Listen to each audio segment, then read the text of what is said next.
to change the caramel filter on a 2015 Hyundai Sonata.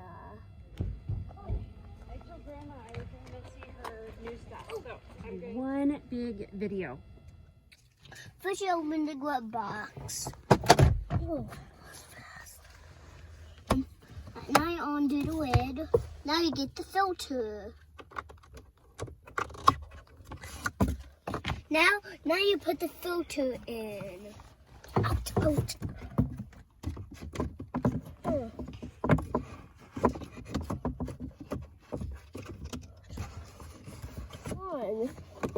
Try to click in.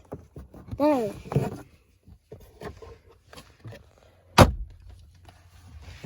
Is that all you have to do?